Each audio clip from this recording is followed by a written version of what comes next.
जहां पना, शाही तंबू गुलालबारी कल शाम तक तैयार हो जाएगा। पूरे छावनी में यह तंबू गुलालबारी दिखेगा एक चमकता तारा। हाँ, और फिर काफिर आएंगे और गुलालबारी फिर से जला दी जाएगी। जहां पना, कसूर माफी, लेकिन फिर ऐसा नहीं होगा। यकीनन नहीं होगा, क्योंकि अब हम संबा को जल्द से जल्द खत्म कर देंगे। आमीन।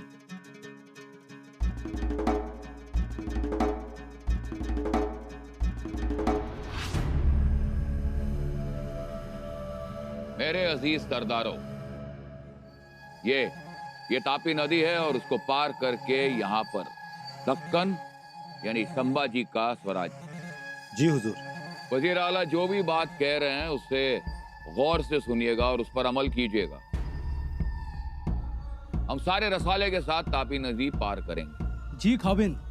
हुकुम सर, आंखों पर। आप सभी इतना ख्याल रखिए कि इस पूरी दुनिया में आलमगीर औरंगजेब का सबसे बड़ा दुश्मन है वो संभाजी।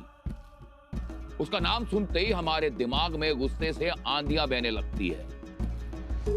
हमारा सिर्फ एक ही एक मकसद है और वो है उस संभाजी का कत्ल करना, उसे मारना। इंशाअल्लाह खुदा की मेहरबानी होगी। और जहां पना, वैसे भी आपकी जुबान से निकली हुई बात बेअसर नहीं होती। हाँ हाँ, आप तो एक जिंदा पीर हो खाबिन।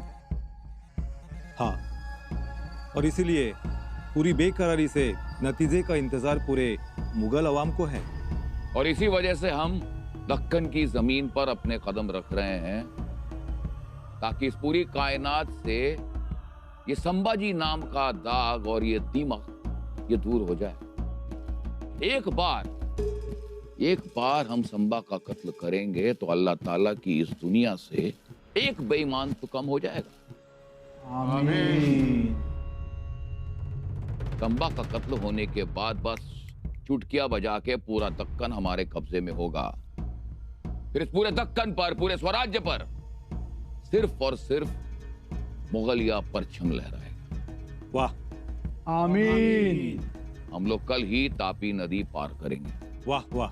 जब भी मैं आसमान की तरफ देखता हूं तो मुझे अर्शे मुअल्लत तक दिखाई देता, और जब भी मैं नीचे की तरफ देखता हूं तो मुझे तैनूर सरा दिखाई देता। लेकिन संबा के कत्ल के बाद मुझे अर्शे मुअल्लत तक नहीं, बल्कि हिजाब अस्मत दिखाई देगा, और इसमें सिर्फ और सिर्फ मेरे अल्लाह ताला की मेहरबानी होगी।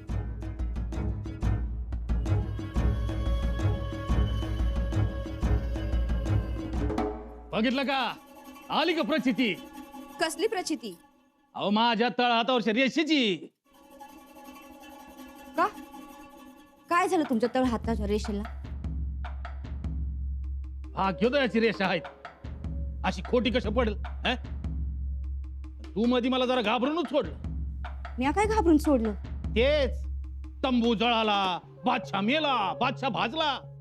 स्वराज्याच्या विरोधात जाल तर अशीच तर होईल. अरे काय सुमार होता का तुमच्या बोलण्यावर? पण तरी बी डगमगलो नाही म्या. आणि का डगमगलो नाही विचार मला. का? कारण माझ्या तळ हातावरच्या रेषेवर असलेला विश्वास आता माझ्या हातावर भाग्य रेषा उमटली. भाग्यदाता कोण? बादशाह. आणि बादशाह मरणार नाही याची मला खात्री होती. बादशाह काय मरणारा माणूस नाही, जिंदा पीर म्हणतात त्याला. म्हणतात ना वो. मग जा, लावा त्याच्या मोर उदबत्ती, वा अबीर, घाला कंदुरी, जा. जाणारच आहे की, सोडतो काय? इथं कोण थांबतोय? जिथं माझा सत्कार होईल, मानपान होईल, जिथं मागल ते मिळेल, इथं जाणार. फक्त मला एक सांगा, कमरेचं सोडून डोक्याला बांधलं तर कसं दिसल? कसं दिसल ते? मग का असं करताय?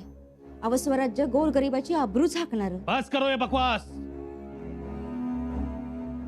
मी लवकरात लवकर तिथं जाणार. मला दिसतोय तो आलमपणा.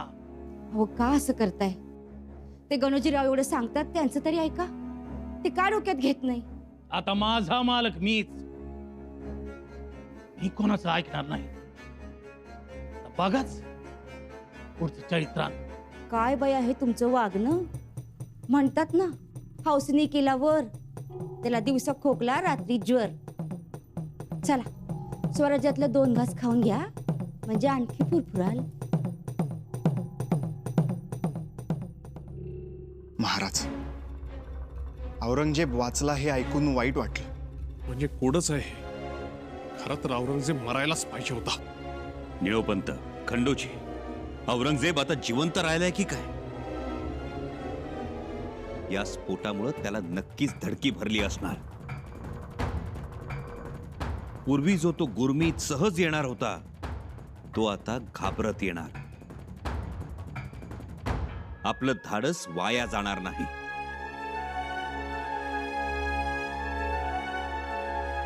राजन, मी येताना मूर्तिमंत धाडस घेऊन आलोय. मोगलांचा कर्दन काळ. हंबीरराव सरनोबत. बरोबर. या सरनोबत.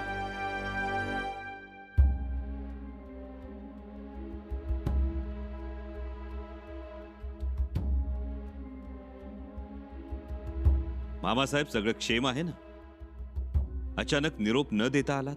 काय नाही, दिल्लीतलं दाढीवालं भूत स्वराज्यात यायला निघालंय म्हणून आलो. म्हणलं त्याला उतारा म्हणून अंडी रोड द्यावं का येताच्या फोकानं सडकून काढावा हे विचारायला रायगड जवळ केला. बरं झालं मामासाहेब, तुम्ही आलात की रायगडावर तुमच्या मायेच्या पंखाची सावली पसरते. एवढं आमचं चुकलं. आम्हाला लेकीच्या लग्नात काही येता आलं नाही, तेवढं वाईट वाटलं. लेकीच्या लग्नात वधूपिताही हजर नव्हते. हा, म्हणजे आम्ही रऊलुल्ला खानाच्या माग आणि तुम्ही दाढीवाल्याच्या तंबूत. अहो, म्हणून तर त्यो चिडलाय. कांच्या बी वागताला त्यो तापी वलांडणार अशी चिन्ह दिसत आहे ती. राजन, आता आपण काहीतरी ठोस निर्णय घ्यायला हवा. हो, व्यूहरचना करायला हवी. आता क्षणाची उसंत घ्यायला नको. आपण तर उसंत घ्यायचीच नाही, पण त्या औरंगजेबालाही क्षणाची उसंत मिळू द्यायची नाही. कोणत्याही परिस्थितीत औरंगजेबाला स्वराज्य भूमीवर त्याचा मोगली झेंडा फडकवू द्यायचा नाही, हे निश्चित.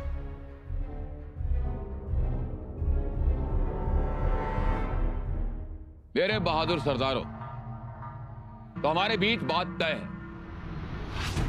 बहुत जल्द दक्कन पर मुगलिया परचम लहराएगा. इंशाअल्लाह. इंशाअल्लाह. मगर हमारे बीच ये बात तय करना बहुत जरूरी है कि बिस्मिल्लाह किस तरह से किया जाए.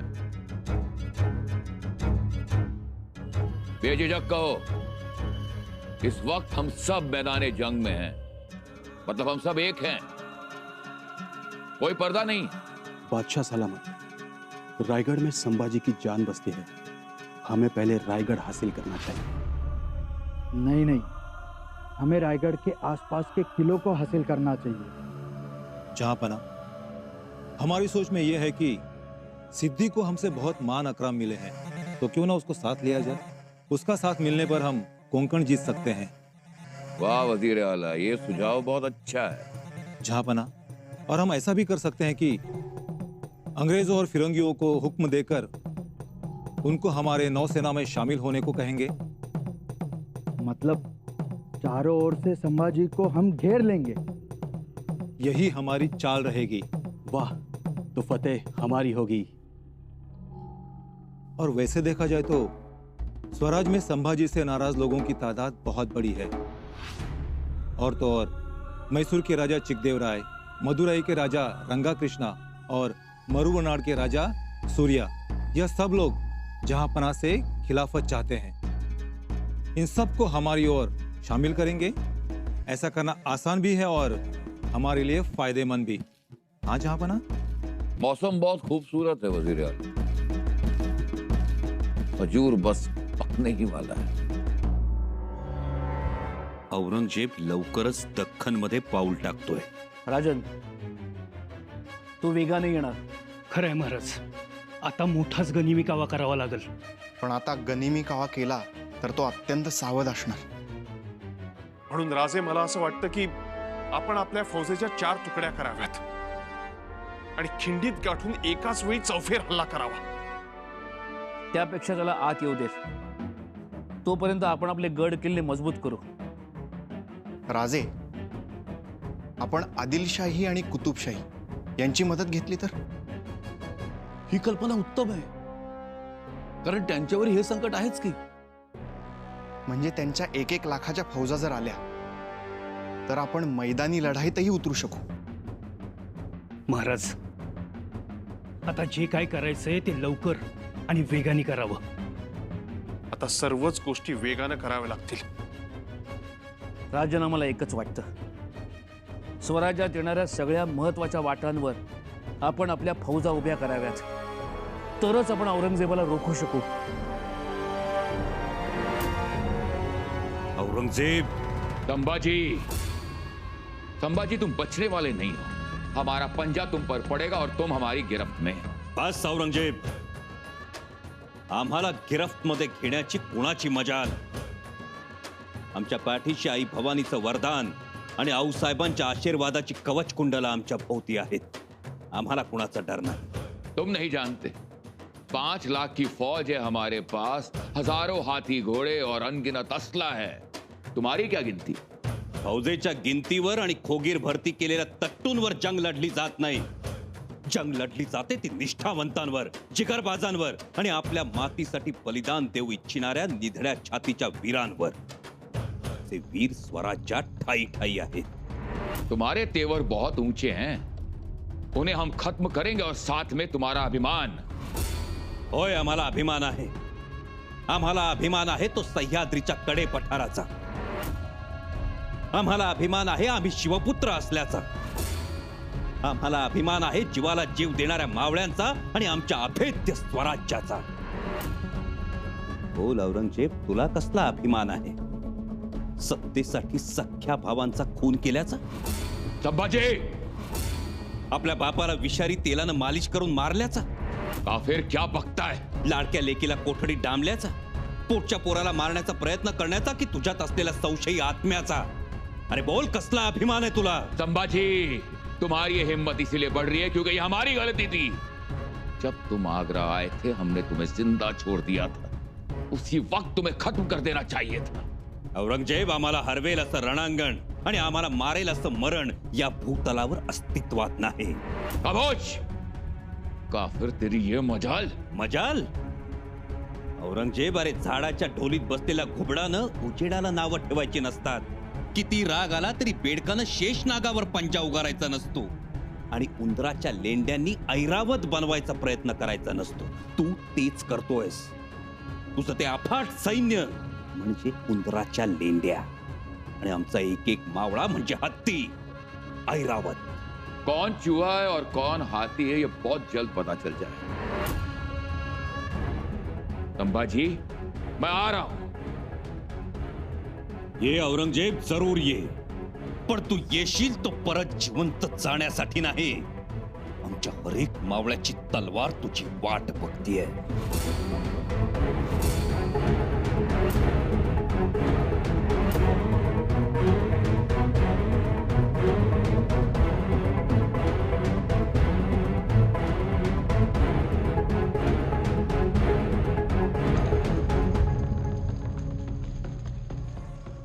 बहुत जल्द हम नासिक यानी गुलशनाबाद पहुंच जाएंगे. जी बादशाह सलामत. वज़ीर आला, गुलशनाबाद पहुंचने में कितना वक्त लगेगा? जहांपना, और 2 रोज लगेंगे. बहुत खूब. बहुत खूबसूरत शहर है गुलशनाबाद, और उससे ज्यादा खूबसूरत है वहां के किले. हमें लगता है कि स्वराज में दाखिल होने के लिए यही सबसे बेहतर रास्ता है. जी जहांपना. वज़ीर आला, हम कुछ रोज गुलशनाबाद में आराम फरमाएंगे. तब तक हमारे सूरमा सरदार वहां के सारे किलों पर कब्जा कर लेंगे. ये अच्छा रहेगा ना? जी हुजूर आला.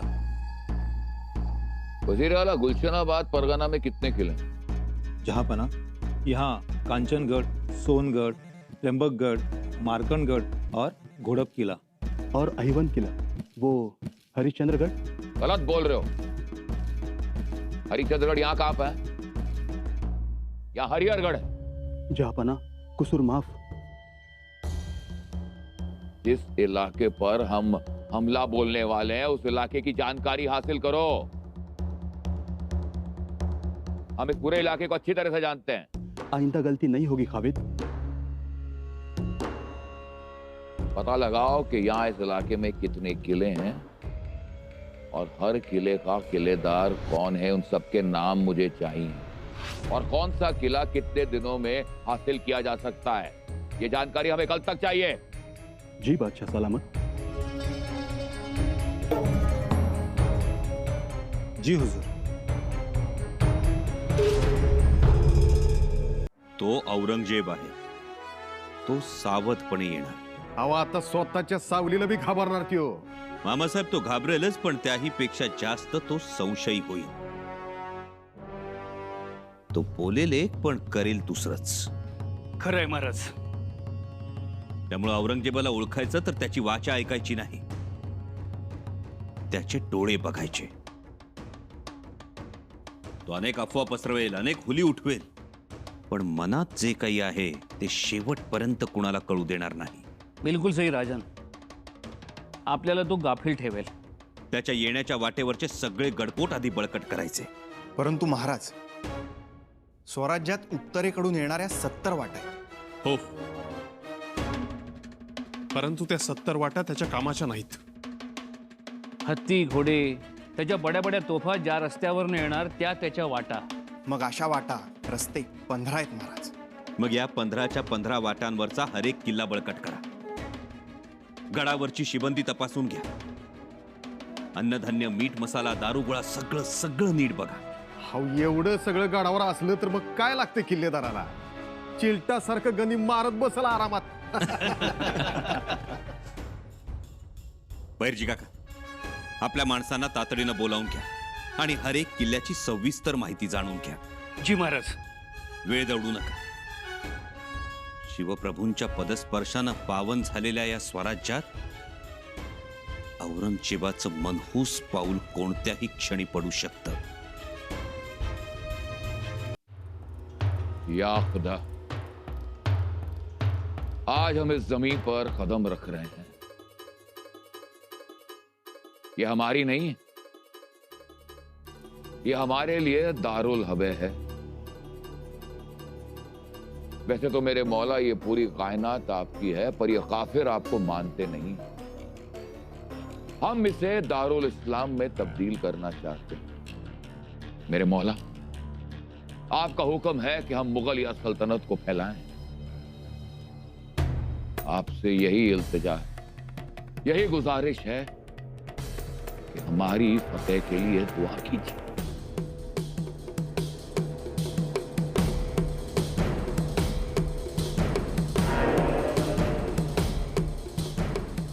जहां आपका परचम नहीं वहां हमारा दिल लगता नहीं। हरे रंग की इबादत में हम हमेशा सजदा करते रहे। कभी कभी ये सोचता हूं कि हमारी रगों में लाल रंग का खून क्यों बहता है। काश ऐसा होता है कि हमारी रगों में हरे रंग का खून बहता हो, सब कुछ हरा होता, ये सारी कायनात हरी होती, शिवा और संभा का स्वराज्य हरा होता। यही दुआ करें मेरे मौला, यही दुआ करें। हम दिल्ली छोड़कर इन पहाड़ों में आए, चैन और सुकून, ऐशो आराम की जिंदगी छोड़कर इन पहाड़ों में आए हैं सिर्फ उस संबा को खत्म करने के लिए। संबा नाम की चीज पूरी कायनात में ना हो, मुगलिया सल्तनत की फतेह हो, यही दुआ करें मेरे आका, यही दुआ करें।